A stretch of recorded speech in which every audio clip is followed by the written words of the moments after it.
Bonsoir et bienvenue à notre méditation. Aujourd'hui, c'est le 12 mars et ceci n'est pas une méditation sur Apocalypse. Aujourd'hui, c'est dimanche, donc 12 mars 2023. Ce matin, nous avons eu dans notre église ce que nous appelons la grâce mat. Donc, un jeu de mots de grâce matinée, mais le mot grâce avec un accent sur le A, la grâce de Dieu. C'est une idée d'une chère sœur Lorraine Moore, une missionnaire australienne chez nous. Et son idée est vraiment très intéressante. Nous avons un temps de partage autour des tables. Donc, on prend un petit déjeuner ensemble, en fait, toute la matinée, avec des pains, des croissants, des gâteaux. Et on chante aussi et on partage autour des tables. Et bien sûr, à la suite de tout ce temps de partage et de louange et de prière, nous avons une méditation. Et la méditation aujourd'hui, c'était sur l'amitié. Je voudrais donc les effets positifs, enfin les bienfaits de l'amitié.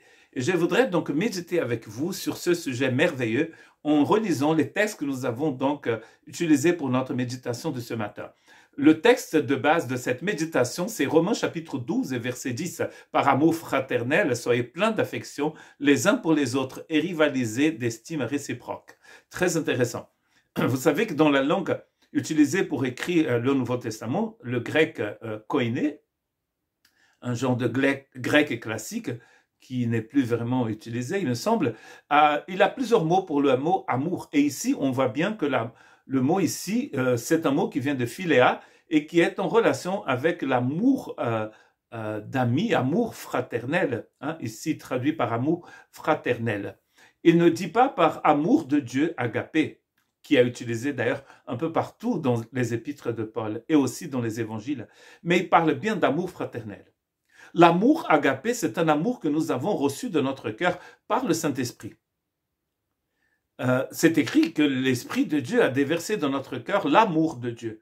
C'est écrit dans Romains chapitre 5, verset 5. Or, l'espérance que nous avons ne trompe pas. Pourquoi? Parce que l'amour de Dieu a été déversé dans notre cœur. Donc, comme un torrent, Dieu a déversé dans votre cœur son amour. Mais ici, il ne parle pas d'agapé.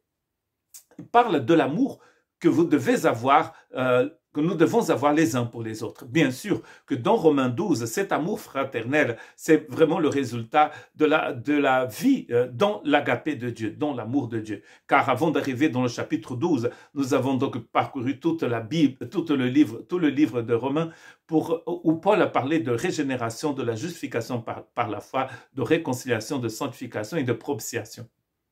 Et donc, ce projet divin de justification, de rédemption, de sanctification, de propitiation et de réconciliation va changer les choses dans votre cœur, va changer complètement votre vie. Et vous allez recevoir, comme nous dit Romains 5,5, l'amour de Dieu. Et maintenant, qu'est-ce que vous allez faire de cet amour? Or, Romains 12, c'est la pratique, c'est le début de la pratique de tout ce que Paul a exprimé dans cette merveilleuse lettre. Si vous lisez Romains 12, chapitre 1, il va dire que un culte logique, un culte raisonnable, c'est-à-dire logikos, un culte logique, c'est de s'offrir à Dieu en holocauste, de s'offrir à Dieu en sacrifice. Et ensuite, nous allons comprendre quelle est la volonté de Dieu. Or, la volonté de Dieu ici, c'est que nous puissions nous aimer les uns les autres. Quels sont les bienfaits de l'amitié? Je voudrais aussi témoigner ici d'un grand ami que Dieu m'a donné quand j'avais 6 à 7 ans, par 7 ans, au Brésil. Donc après l'accident que nous avons eu chez nous en 69, en décembre 69, juste avant Noël, nous avons donc déménagé et vécu avec la famille de ma mère. Et donc j'étais à l'école primaire du quartier et là je rencontrais en fait un enfant d'un cousin de ma mère et nous sommes devenus des amis depuis l'école primaire. Nous avons fait toute l'école primaire et nous avons fait aussi le collège, l'équivalent du collège ici en France, ensemble.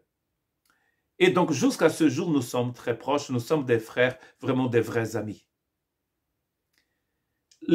Quels sont ces bienfaits? L'amitié est vraiment quelque chose de magnifique parce que nous voyons bien que Dieu nous a créés pour être amis, pour avoir des amis, pour vivre cette amitié avec les autres. Dieu lui-même, dans les Écritures, a des amis. Et d'ailleurs, je voudrais lire 3 exemples de ces amitiés de Dieu. La première, c'est avec Noé, dans Genèse chapitre 6, versets 8 et 9. Cependant, Noé trouva grâce aux yeux de l'Éternel. Voici l'histoire de Noël. C'était un homme juste et intègre dans sa génération, un homme qui marchait avec Dieu. Marcher avec Dieu, ici, c'est synonyme d'être proche de Dieu, d'être ami de Dieu. Enoch aussi, avant Noé, marchait avec Dieu. Or, Noé, c'est un homme juste, il marche avec Dieu, il est ami de Dieu, il est très proche de Dieu. Et on voit bien ici que c'est un cadeau de la grâce de Dieu. Le mot grâce ici, ça veut dire se pencher. Donc, c'est-à-dire que c'est Dieu qui se penche vers Noé. Dieu trouve Noé. Dieu a envie d'être ami de cet homme. Jacques nous dit dans Jacques 2, 23, « Ainsi s'est accompli ce que dit les Écritures. L'Écriture, Abraham eut confiance en Dieu et cela fut compté comme justice. Lui fut compté comme justice. Et il a été appelé ami de Dieu. Donc Abraham, c'est un ami de Dieu. On voit bien qu'il discute avec Dieu. Quand Dieu va décider de détruire, de juger le peuple de Sodome et de Gomorrhe, Abraham va discuter avec Dieu. Il va dire, mais Seigneur, s'il avait 50, si on avait 40, 30, 20, juste dans ces deux villes, est-ce que tu les détruirais vraiment? Nous avons compris en lisant Genèse qu'il avait très peu de justes dans Sodome. Même la famille de Lot, on se pose la question. Lot était donc le neveu d'Abraham. C'était pas Lot du Lot et Garonne, ici dans le sud-ouest. Et Garonne n'est pas la femme de Lot. La femme de Lot, elle est morte à Sodome et Gomorrhe. Donc, vous voyez qu'Abraham avait ce contact avec Dieu. Il y a un autre homme qui avait ce même type de contact avec Dieu, c'est Moïse, donc un descendant d'Abraham. Exode 33, verset 11. L'Éternel parlait avec Moïse face à face, comme un homme parle à son ami. Comme on parle à son ami. Comment est-ce que vous parlez à votre ami? Vous partagez des moments ensemble, vous êtes face à face. C'est comme ça que Dieu parlait avec ces hommes. Et avec plein de femmes aussi dans l'Ancien Testament. Dieu veut être notre ami. Jésus, d'ailleurs, dans Jean chapitre 15, verset 11, dit « Je vous ai dit cela afin que moi... » Pardon, c'était pas ça. C'est un autre texte dans Jean où Jésus dit ceci dans Jean 15, 15. « Je ne vous appelle plus serviteur parce que le serviteur ne sait pas ce que fait son Seigneur. Mais je vous ai appelé ami. » Parce que je vous ai fait connaître tout ce que j'ai appris de mon Père. Donc, comme Dieu faisait avec Moïse, Abraham, Noé, Jésus veut faire aussi avec nous. C'est-à-dire que dans la religion, nous avons envie de dire nous sommes des serviteurs du Seigneur, nous servons le Seigneur. Or, Jésus dit, je vais vous appeler amis. C'est plus intéressant, n'est-ce pas, d'être appelé ami de Dieu. Un autre homme qui était proche du Seigneur aussi, c'est David, qui a le cœur, qui connaît le cœur de Dieu. Et en fait, cet homme, quand il écrit, quand il compose des chants, on voit bien qu'il était proche de Dieu, il était ami de Dieu. Il y a des choses qui vont nous empêcher, en fait, d'être des vrais amis pour nos frères. Et je vous rappelle, les sœurs, et je vous rappelle que dans Romains chapitre 12, 10, Paul exhorte les Romains à rivaliser d'estime réciproque. Donc, en fait, vous allez dépasser, en fait, votre ami par votre amour. Vous allez l'aimer au-delà de ce qu'il pense. Mais lui aussi, il va faire pareil. Elle aussi. Donc, rivaliser d'estime. En fait, nous faisons le contraire. Nous rivalisons de méchanceté. Les gens veulent être plus méchants que d'autres. On veut être plus méchant que l'autre. C'est pas ça le chemin du Christ. J'avais partagé ce matin que je connus un Américain qui utilisait ce qu'il appelait la méthode de Jésus. Et la méthode de Jésus pour gérer des conflits entre des Argentins et des Brésiliens, enfin entre des gens qui ne s'aiment pas trop, c'est la méthode de la réconciliation et du pardon. On pardonne, on se réconcilie. Un engagement vis-à-vis de Dieu passe par ce temps de réconciliation et de pardon. Et Paul, en écrivant aux Corinthiens, il dit dans la deuxième épître qu'ils sont eux-mêmes des ministres de la réconciliation. Donc, votre ami veut marcher 1 kilomètre, disons 10 kilomètres, faites-en 20. Marchez-en 20. Allez plus loin. Votre ami aime bien du chocolat, mais achetez le chocolat de Bayonne. Capitale du chocolat ici en France, première ville à produire du chocolat en France. Achetez du chocolat très cher. Allez plus loin, de plus en plus loin. Ce n'est pas une question d'argent.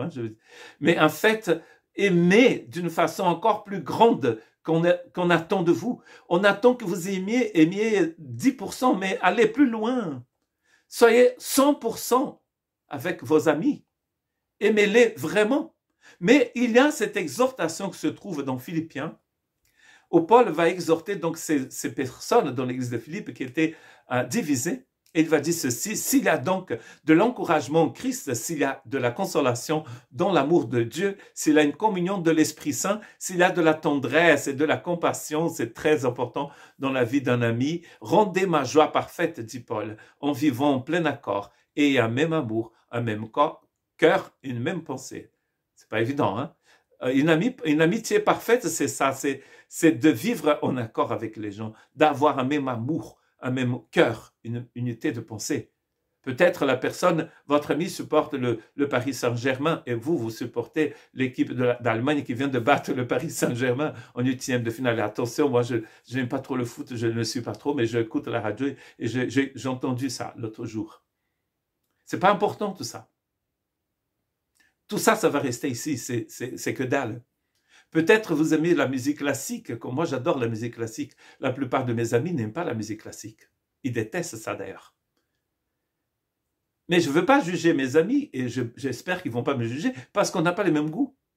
Nous pouvons avoir une même pensée, un même cœur. Être en accord. Ça continue dans le Philippiens 2, 3, 4. Ne faites rien par esprit de rivalité, ou par désir d'une gloire sans valeur. C'est quoi la gloire sans valeur? La gloire sans valeur, c'est celle qui n'est pas la gloire de Dieu. C'est-à-dire, c'est la gloire dont Pierre dit, en citant Ésaïe, que c'est comme la fleur des champs.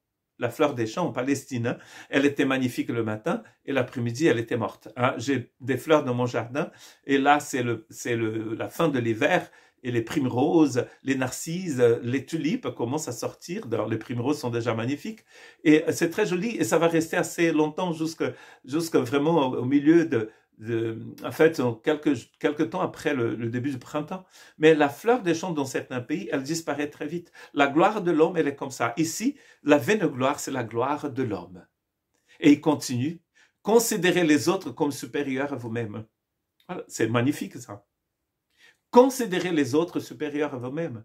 C'est à ce moment-là qu'une amitié peut durer, peut être réelle. C'est quand vous considérez que l'autre est plus important que vous, mais l'autre va vous considérer aussi plus important que lui, qu'elle, que. Donc vous voyez l'équilibre qui se crée ici. Que chacun de vous, au lieu de regarder ses propres intérêts, regarde aussi à ceux des autres. Vous voyez, ça c'est vraiment la clé, mes frères et sœurs. Même amour, même cœur, même pensée, plein accord, vivre en plein accord. Et laisser de côté la vaine gloire, laisser de côté l'esprit de rivalité. C'est moi le meilleur, c'est moi qui sais, je suis plus beau que mon ami. Enfin, ça n'a aucune importance.